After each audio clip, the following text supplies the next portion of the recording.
ito na yung hide na building, oh. Ito yung building names. Ito yung pinaka-building nila. Teddy Bear House. Hello, so today na yung DMZ tour ko and nag-quick breakfast lang ako kasi ang meeting namin sa Hongik University is before 8 AM. So currently it's 6:43. So try kong mag-eat lang ng 15 minutes and then pupunta na ako doon. Although nakita ko 18 minutes ano lang siya, subway. So of course, kailangan natin maglagay ng parang na spare para hindi tayo malate or may iwanan ng bus. Sayang naman kasing tour, diba? So ito lang yung order ko today. So pwede ka mamili kasi dito ng egg na gusto mo paluto. And ang pinili ko is yung egg Florentina. So egg siya na may bread and parang ham. And then yung kagaya kahapon, nag-order din ako kumuha ng onting rice, galbi, spicy stir pork, tsaka kalapatatos rice. And then seaweed na soup. So excited ako sa seaweed soup. And then coffee, galing sa Nespresso bar. Pinili ko yung cappuccino. So nagkakaroon siya ng foam automatically.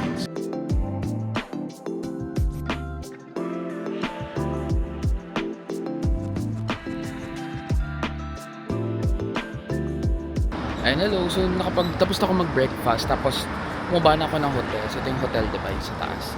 And ngayon, magbabas lang ako papunta sa Hongik University kasi one bus lang siya. Dito lang sa harapan yung bus station. Like itong bus station na to is nasa harapan lang mismo ng hotel. So yung bus ride is isang bus ride lang ako for 19 minutes, 10 stops. Tapos sa Hongik University na ako. Pwede din naman mag-train. Maglalakad ako all the way doon. Mga 5 minutes na lakad. Pero kasi dalawang transfer yun. So medyo mas tiring yun. Mas madami kang lalakarin doon.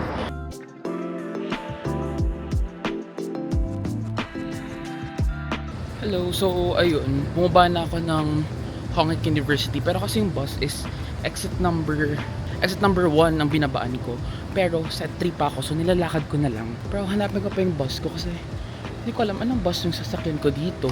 Hello, so nasa bus na ako right now and hindi ako yung bus ko kasi madaming tao tsaka may katabi din ako. Ayun, puntang ako na sa may Hongik na exit 3, tapos dumating na yung mga tour guide, sinisigaw yung pangalan. Tapos, ayun, dito pinapasok na kami sa bus.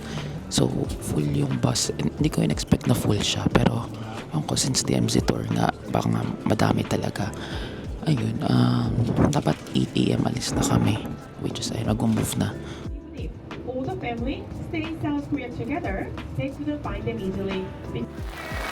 So, medyo maulan ngayon. Oh my God. Ito ba yun? Tama ba? So ayun, sadly medyo maulan. Hindi medyo, malakas yung ulan niya. So hindi maikot yung labas na part. Although pwede naman, pwede ka namang umikot. Kaya lang mo yung ulan. So ayun, try kong umikot sa labas. Bahala kong basa. Sayang naman na binayadan natin. So habang naglakad tayo, papunta sa Freedom Bridge. So nangyari, 'di ba? Dito. So paano ba nangyari yung North and South Korea, etc., mga ganyan. So basically, dati, Joseon era, yung before nung modern right now nila. So nung Joseon era is yung may king-queen pa sila. Then afterwards, nasakop daw sila ng Japanese na country. So sinakop sila for 35 years. So yung 35 years na yun, nung natapos, nagkaroon ng World War I, World War II, I think. Ang next na nangyari is, nagkaroon nung nakaalis na yung Japanese, ang nangyari, yung merong 2 political parties na nag-risen dun sa history nung after nung Japanese Japanese colonization dito sa Korea. And ang nangyari, yung 2 political parties na yun is hindi sila magkasundo kung ano bang gagawin nila na magiging modern na government nila. So, isang political party which is nasa South Korea is gusto nila ng votings for their own. On the other hand, sa North Korea, gusto din nila ng sariling gano'n. So, ayaw nilang sumali. Gusto nila ng parang sariling, ayaw nila magkasundo, ganun. So basically, ang nangyari, yung North Korea is sinuportahan ng mga communist countries such as Russia, ganyan. On the other hand, yung South Korea naman is sinuportahan primarily ng democratic countries, which is primarily nga yung America or yung US. So break muna. Ito if alam nyo to, ito yung statue ng comfort women. So basically naging comfort women sila nung Japanese era. So kino-commemorate kinommemorate sila ng South Korea. So mga bata kasi talaga sila. And ang sabi, until now, madami pa rin yung madami silang ginawa na statue all over South Korea para matandaan sila. Afterwards, nagkaroon sila ng agreement na magkaroon ng line, yung line na nagsiseparate between the North and South Korea. But what happened is, nagkaroon ng secret invasion yung North Korea papuntang South Korea na syempre hindi nga alam, ba? So in 3 days nasira daw yung Seoul. So na-occupy nila ng buong buo yung Seoul. Nagkaroon ng invasion and then na-push sila hanggang dulo ng South Korea, which is nasa Busan. So, di ba dulo yun? So, doon na-push ang South Korean forces sa Busan. So, what happened is, may mga tumulong na iba-ibang countries, kasama na doon yung Philippines to fight back against North Korea. And doon nila nabawi yung the rest of the land ng Korea, and to the point na na-move nila hanggang North Korea. So, parang yung South Korea, na-conquer niya, pati North Korea that time, umabot na sila sa line, sa borderline ng umabot sila sa borderline ng China. So what happened is, dahil para na-threaten daw yung China, so tinulungan nila yung North Korea na magkaroon ng land of their own, and then basta yun na yun, nagkaroon ng separation line. So yun yung pinaka nangyari kung paano nagkaroon ng North and South Korea.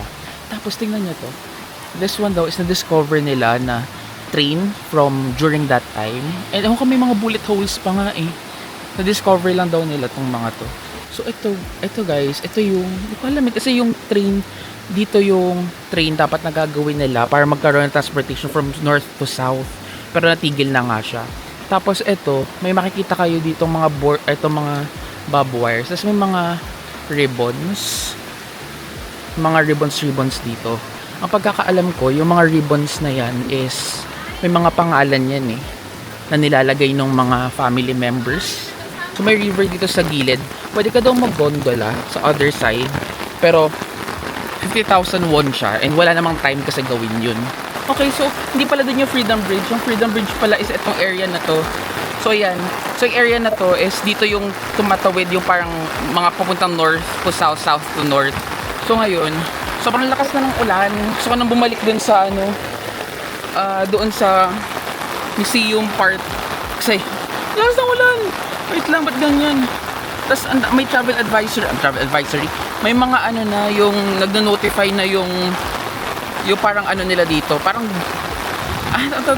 nagno-notify na malakas yung ulan.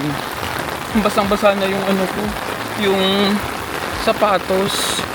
Basa na yung shoes ko, baho nitong mamaya. So yun, ang daming bus kasi lang ang lakas ng ulan talaga. Sana naman tumila. Pero ang forecast kasi right now is 95% chance of rain. So, ayun na nga. So, mga photos dito.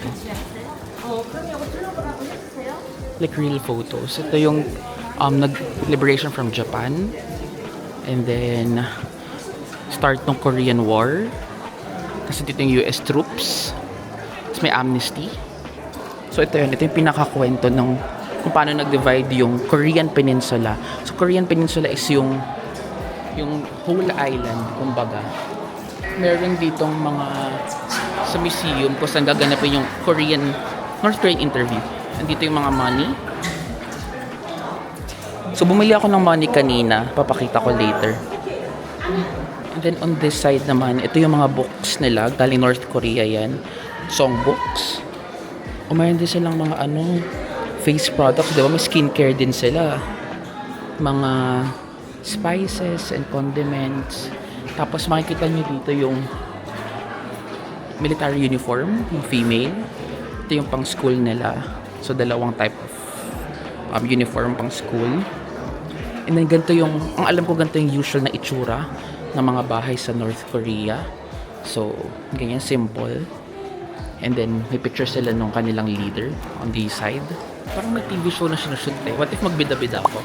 So, ito, so may mga snacks sila. Yan, North Korean snacks. Parang ito, mga Rice Krispies. Parang Rice Krispies siya. Tsaka mga jellies. Meron din silang ito yung mga nila, drinks. Prune wines, beers.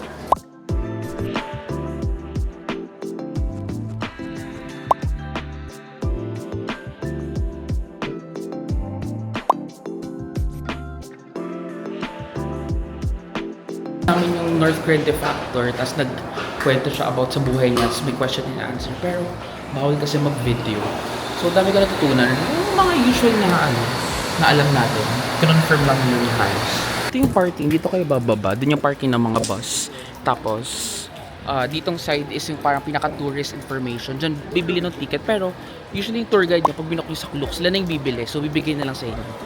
And then merong mga coffee dito. Ano hot coffee. So medyo minahina naman na yung yung ulan dito. And ayun, babalik na ako sa bus. Pero hindi ko alam kung bukas na yung bus. So bumili ako ng coffee. May coffee dito sa side kung gusto nyo. Caramel macchiato in order ko, which is favorite ko. Ano siya, 4.8 thousand won. So 4,800 won siya. So babalik na ako sa bus. Hanapin ko lang yung bus ko.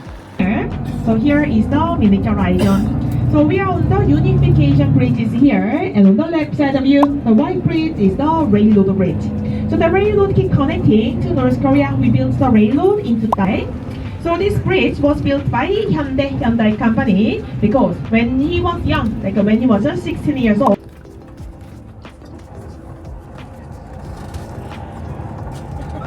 So, dito kami sa may DMZ. Sa ating DMZ, di ba yung papapicture.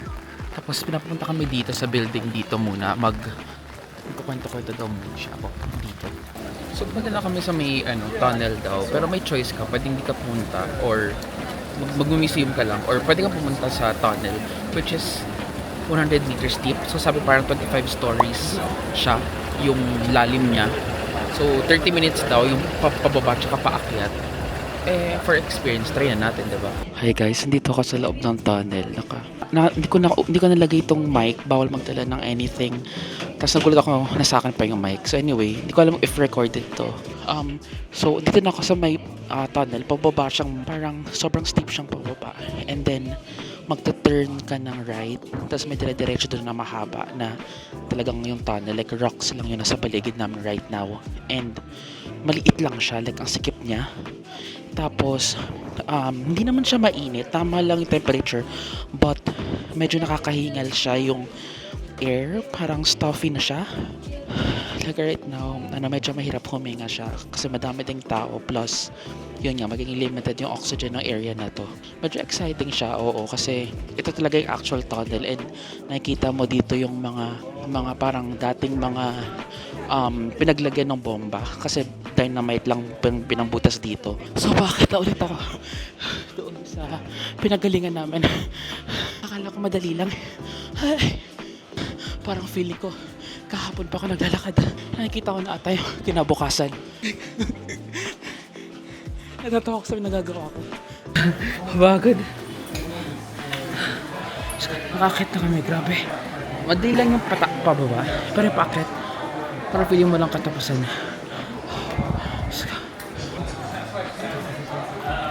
Sobrang blurred ng pagtingin ko ngayon. Nahihilo ko. Nahihilo talaga ako. Wait lang. Ang kabila nahihilo ko sa oras. Ngayon ako nakakit ng ganun. Tsaka wala kang magagawa. Kailangan mo umakyat.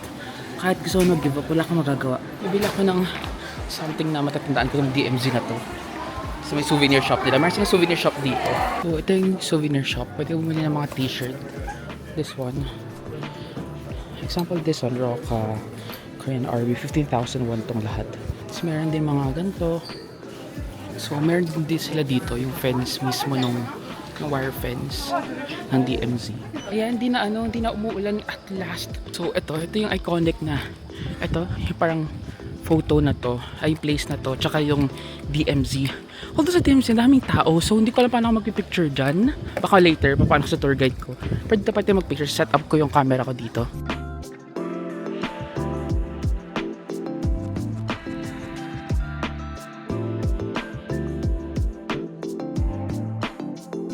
So proud ko sa sarili ko. Tingnan ako. Napag-picture ako mag-isa. Ang cool, diba? Kailangan ko lang ng tripod. So may dala akong tripod. So ang cool, picture ako. Ako lang gumawa niyan. May field trip ata dito ng mga students. Ang cool na parang kahit yung mga locals din nila dito, talagang, alam mo yun, talagang pupunta pa rin sila dito. So ito yung DMZ na signage. Dito sa kabila yung isa pa. Unification, alam ko parang unification symbol yan or something. So dito na kami sa may observation area na makita mo North Korea. Malamig dito. Like, ang lamig ng weather. So, akit sa pinakataas na floor para sa binoculars para makita yung village sa North Korea.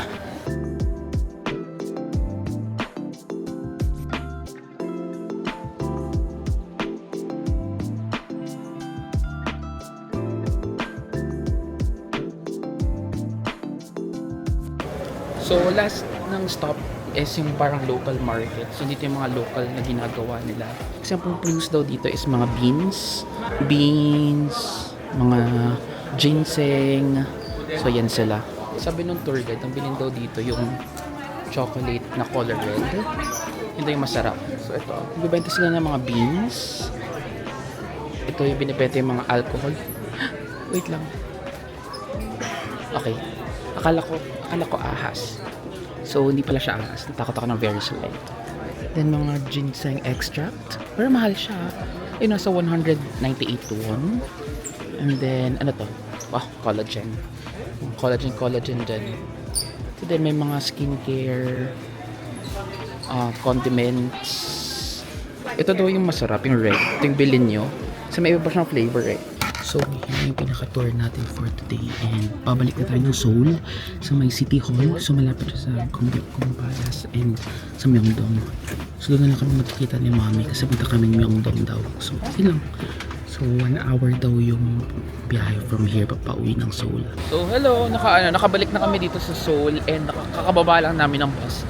Tapos nagulat ako pagbaba ko ng bus. Ang lamig na dito sa Seoul. So, nakarating tayo dito sa Lotte Department Store. Okay, parang feel ko talaga hindi ako belong dito. Parang ina-allergy na ako dito. So, mayroon din dito mga Balenciaga, Saint Laurent, Fendi,